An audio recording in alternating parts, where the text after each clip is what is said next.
Hello, it's Paula here, Paula Pascual, and today I'm gonna be talking about the Boundless Wrap, which is a die set. You can see it in here that has a wrap die.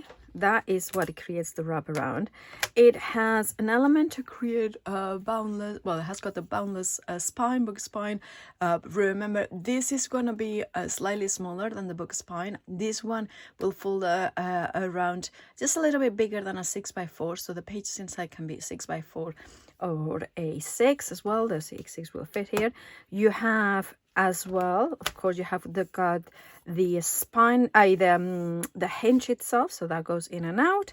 You have got two sets of locking keys. These ones have got the up and down, just so it can lock from the bottom. Ones are a little bit wider and on the other ones are a little bit smaller. You have got the book blade, as per usual, slightly different from the book spine in terms of size. And then, of course, you have got the element that will go inside it. You have got this one because it was just, if you want to put a little element as well, you can cut that one out as well. And then finally, you have a little heart and this one, which is to create a locking mechanism. Now, this one is non-essential, but I'll show you how it works. Now, you have got in here, so I die cut the main page, and of course you can see there is no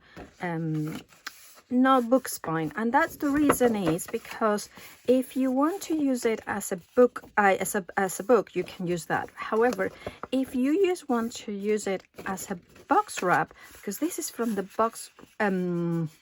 the Boundless Box collection, you can without having any extra cuts in there as well. So kind of fold it there, and then this one goes in here. Now that you're kind of thinking, what, that's true. Well, that little hole in here is so you can fold that one on in here, and that is goes like so. Sorry, this is mid-air, it's not the easiest way, but that kind of close, and it closes properly. That is a tight close. You can see it here, and there is a reason why it's so tight, because there is one thing that you can do with this wrap and the tray, which is another die set, and of course is to create something like this, which is a slider box. It has to be tight, and remember, nothing has got glued, hence why it's tight.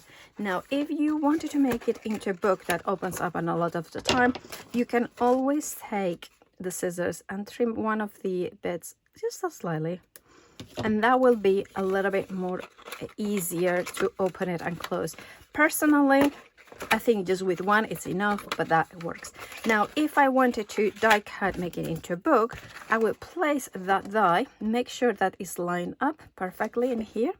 Just make sure that it's flush. It has been designed so it's easy to put it, and it kind of locks into that scoring line. Secure it with low tack tape, and then you kind of die cut it. You put it right to the die cutting machine. Then, of course, it's the same system as the, like the zigzag. And then you can have like a book that looks like this, slightly smaller than the previous one. The previous ones, the book spine was 5x7. This one is 6x4, a little bit bigger. And you can see how it works like that. It's still a really good size. Now, this is another die, which we're going to talk about it, is the forum page. I get the names for because it's basically 4 inches across, so hence a forum, and the fiver was because it was 5 inches across. So it kind of works the same way, but it wraps around. Now, this die, right, so see this way here, you can position it in here. Now, how you look at, you can see that there is these kind of markings in here. You can, and now that I have folded, it's a little bit less visible, but once you take it out, before folding it, there will be a center marks, and then you place it like this. You can see here with those elements in here, so that kind of sits in the scoring line will sit on top of the scoring line, and then that creates a little flap. Now, let's be honest, I'm never going to do it in real life because it takes a little bit of time to position it in the right place. However, I have got this one that I have done, and you can see it here. Let's place it, and that is again because, let me put it in the right way, the wrap with the box tray that sits in, so you can make a cut in here, and again the die set will give you an instruction on where to put it. But personally, I'm not gonna hide the fact that this is kind of, I put it in there so if you wanted to have it even a better kind of boundless kind of system, but you don't need to. So this one is for that, is to create that kind of flap. I didn't want to cut it into the book because I thought if it was, or the wrap, if it was always here, it just wouldn't look as nice, and of course it would kind of not work with the book, the thingy, the thingy here. Anyway, I hope that explains it for the Boundless Wrap.